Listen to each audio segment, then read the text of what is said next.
John, first came to help me with my soccer camp and then came back to stay and help with the team. He was, refereeing soccer games, coaching youth teams, doing whatever it took until he could get full-time employment. Many people don't realize this, but he actually did the laundry in the basement of William Mary Hall to help support himself one year. And then he assisted John Charles with the women's team. Kind of thought, this is maybe an opportunity for me, which it was, obviously. And then he basically became a National Hall of Fame level person in the growth of women's soccer in this country. I understand, especially in women's soccer, how hard it is to win with the parity that we have in the game. So I give him all the credit in the world, and I think we all do, for sustaining that level of excellence over decades and decades. And not only that he was able to recruit great athletes, but more importantly, really good humans who cared about each other. It just always seemed like he was full of joy for the game, and that was something that it just really spoke to me. I think I played because I fell in love with the game, and I could see that in him as well. We all knew that he cared about us, but that he was there as a stern father figure to push us along and to help us to realize our potential and all that. But that he was going to be there with a hug or a handshake or whatever. We played UVA in an NCAA game. I think this was our best season. I think this was my sophomore year. But I just remember somebody had said we were outclassed by UVA's talent. And in our locker room before the game, his locker room speech to us was, they've got this person, well, we've got so-and-so on our team, they've got Serena Steva, we've got Steph Lore.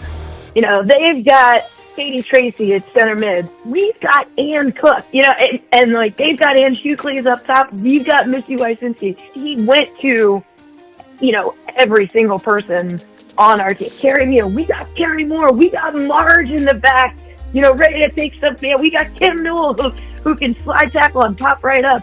We got Kristen Ryan, who never makes a mistake in the middle.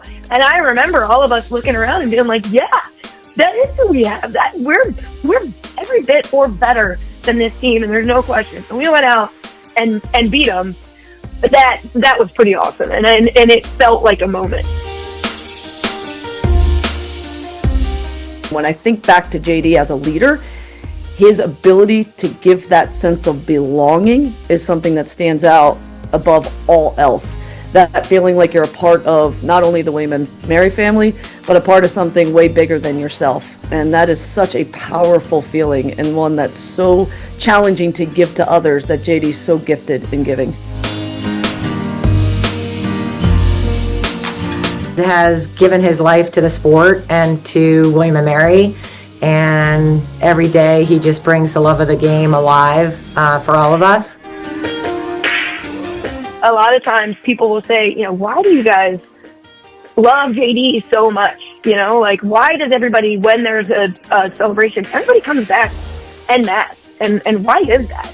And the answer we all sort of give back is he handpicked my best friend.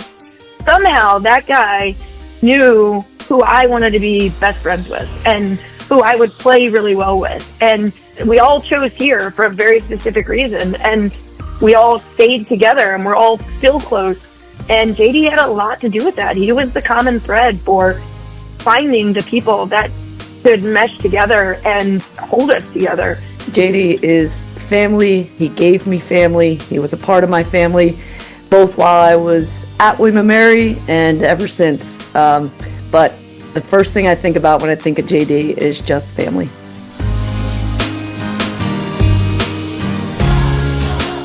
I remember we were in the league championship playoffs at Old Dominion, and when he was my assistant, and Old Dominion was our fiercest rival. We were favored in the game. We had a very good team, but we were getting our butts kicked. and it was not a pleasant experience with the fans or the other team. And we were in the locker room at halftime, and I gave my usual very measured speech and what should happen. And then as it was closing, John pretty much got up in my face and told me how much he hated the other team and how much I hated the other team, and basically sort of ignited me to finish one more thing. And we came back from a 2-0 deficit and beat them 3-2. And I'll credit John with improving my halftime speech.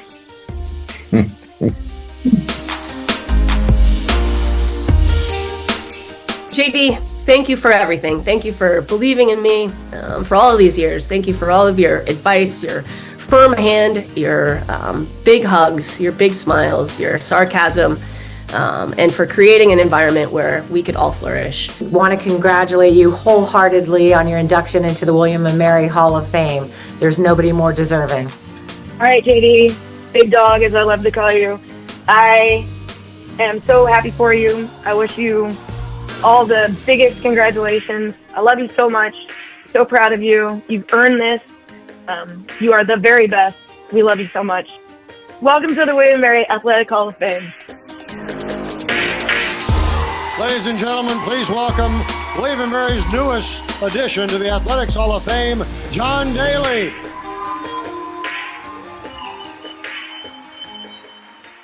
I want to mention Al, his story there. Yeah, but the thing was, we were walking out of the door, and we were in that really ugly building, Foreman Field, and the door was a big steel door. And as we got to the door, this big hand came above us and slammed the door closed. Everyone, whoa. And it was so unlike Al. But I want to give all the credit for that, not to me. I'm going to give all the credit for that to Al for really, the kids were kind of blasé in the first half. We were down, I think, 2-0, was it, Al? Excuse me, I'm talking to you, thank you. Yeah, and then we came back and we beat them. And it's always so sweet to beat ODU. The only thing sweeter is beating UVA, right, Ronnie? Thank you to Erica, Cookie, Jules, and Al for your kind words. The check is in the mail. And who? Oh, yeah, the left-footed one from Missouri.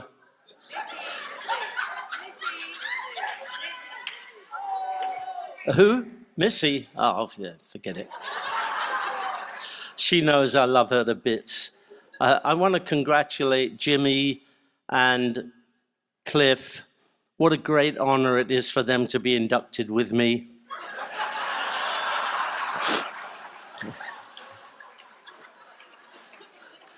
When Brian told me in March of last year that I was to be inducted, and I then found out it would not take place until May of this year, my uppermost thought was, well, I hope I make it. I mean, I'm not getting any younger, you know? To make a short story long, I always wanted to be, I loved football. I grew up in the streets of Paddington, West London, and Hermann Goering's bombers had wiped out a lot of Paddington, so I had two choices: kick a ball around on the street, dodging the occasional car that came along, or go and play runouts in bomb debris. I chose football.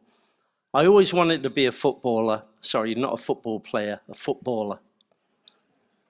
Ooh. My father wanted me to be a boxer. My mother, as with all Irish Roman Catholic mothers, wanted me to be a priest. My father took me to a boxing club and I used a punch ball to work on my right hook and my left hook. And that was okay because the ball didn't punch back. However, the first time I stepped in the ring with a real opponent, he punched me on the nose. I cried and started kicking and wailing on him. I was pulled out of the ring, and that was the end of my boxing career. My father subsequently gave up on me. Around the same time, a wee Scottish lass by the name of Jean Moore moved into the house opposite ours, and my crush on her told my mother the priesthood was out also. Fast forward about 25 years, I was on a coaching course when a fellow coach mentioned that he was going to be coaching at a youth camp in the US of A. I asked, how can I avail myself of such a trip? He gave me the phone number of a man by the name of Al Albert.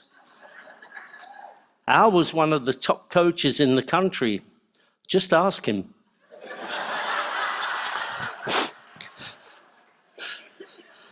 I spent the next 3 summers coaching at Tidewater Soccer Camp. I chose to stay on in hot, humid Williamsburg, even though I have to put sunscreen on when I open the fridge door. Between camps, we fellow coaches and I used to go to Busch Gardens, where I just about passed the height requirement to get on the Loch Ness Monster.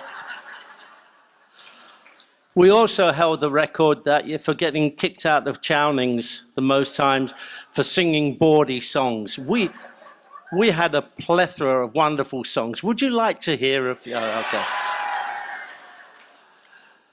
The clean ones, they're too clean, and the dirty ones, forget about it. Things moved fast from there, and when I saw that the colors of William and Mary were green and yellow, I knew that was an omen because it's very close to the colors of my beloved Ireland. I became Al's assistant, and we saw eye to eye on a lot of things, even if I had to stand on a chair for that to happen. I was Al's assistant for the next 6 years and coached the embryonic women's soccer team when I was not with the men. Apart from helping the women during the competitive season, now you've got to remember this is the mid-early 80s. We used to meet at 11 o'clock at Adair Gym. Marsha, Julie, Erin Sheehy, Jen Finn, all of them. We used to meet there at 11 o'clock at night. And when the intramurals moved out, we moved in. And we'd play there till 12:30. And then we'd adjourn to either Paul's or the Greenleaf to talk tactics, using the salt cellars as players to push them around. The men won the VIL in 1980 and made the school's first appearance in the NCAA Tournament, beating Howard on penalty kicks. The deciding penalty kick was scored by our goalkeeper, Steve Gallup, who is here this evening.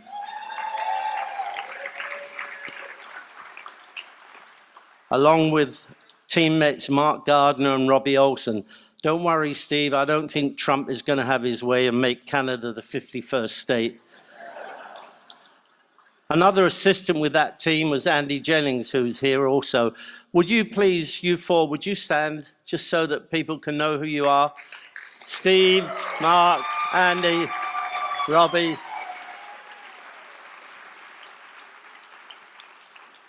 Many of the friends I made back in the early to mid-80s are still friends today. Steve, Mark, Andy, Rob, Erin Sheehy, Kelly Jackson, Jennifer Finn, Julie Cunningham, Marsha Lycan, Jill Ellis, Nancy Reinish, Jennifer Tepper. I'm using their maiden names. My first game as head coach was at UVA. We lost 1-0. Megan McCarthy scored an own goal. I had to yell, Megan, we're kicking that way. We got our own back. We played them in the NCAA Tournament later that year, and we thumped them 1-0. The wins and the accomplishments mean a lot. I mean, if you're not in coaching to win games, you know, I wonder. But certainly, along with it, there's the level of behavior, getting your priorities right. And our priorities were always that high graduation rate. We had a phenomenal graduation rate, and we still have. And that's thanks to Julie continuing a wonderful, wonderful record that we have.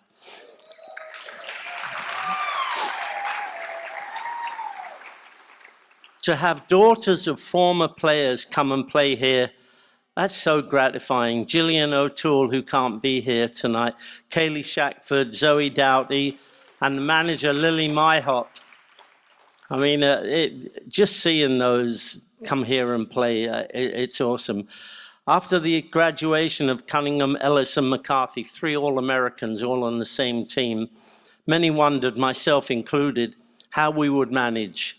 But players such as Sandra Gaskell, Robin Lotes, Jennifer Tepper, Amy McDowell, Kathy Carter, Erin McGonigal, who's a future Hall of Famer. Erin, Rebecca Wakefield, among others, kept us riding high. Then Natalie Neaton, Ann Cook, Erica Walsh, Carrie Moore, Missy Wazinski, Kristen Ryan, Lindsay Knoll, Courtney Owen, Kim Newell, Lindsay van der Spiegel, Mallory Schaefer, Claire Zimick, and Danny Collins. I mean, with players like that, you've got to be able to win. So we did. Some highlights. 2 National Players of the Year. Please stand. Megan McCarthy.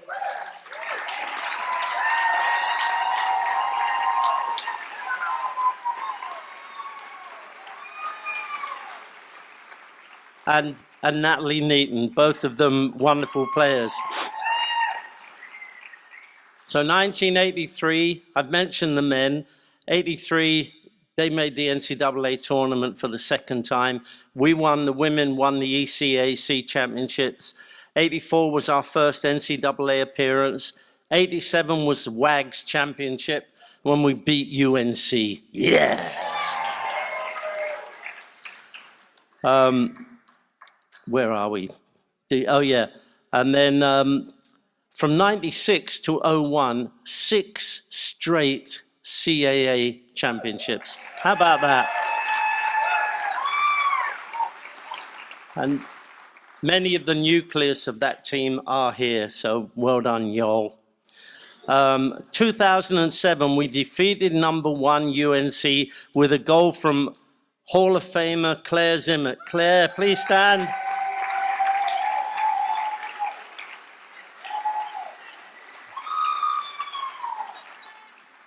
And get this, 2015, Jill Ellis won the World Cup with the USA.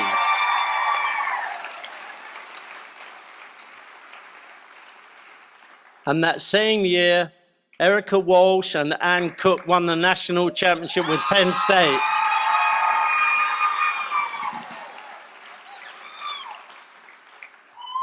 In 2017,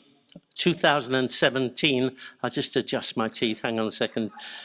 A huge tsunami swept through Tribeland, and many good people were swept away. 2017, one shining light from all that was that Julie Shackford became the 3rd ever head coach. In 2021, Brian Mann commenced to rebuild the athletic department.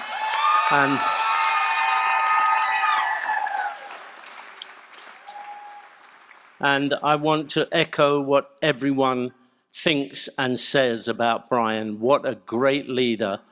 I mean, tremendous, tremendous.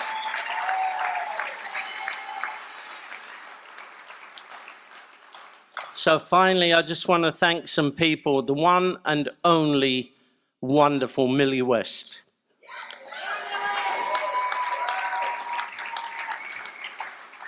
It was Millie who gave me the opportunity of a lifetime.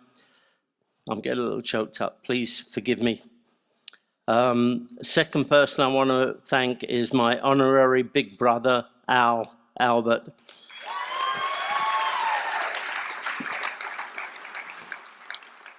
I literally would not be here without him. Next person, Terry Driscoll. Where are you, Terry? As any coach here will tell you, you've got to have a good boss. And he was a great boss. Steve Cole, I want to thank Steve.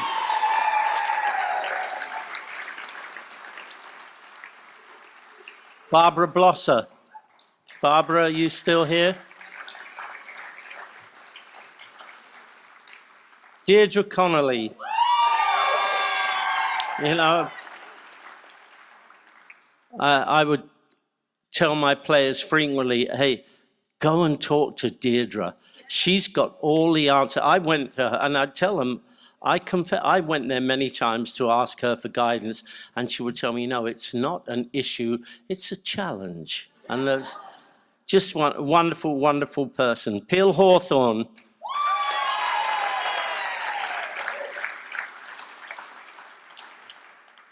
And last but certainly not least, Julie Shackford, for bringing me back in from the wilderness.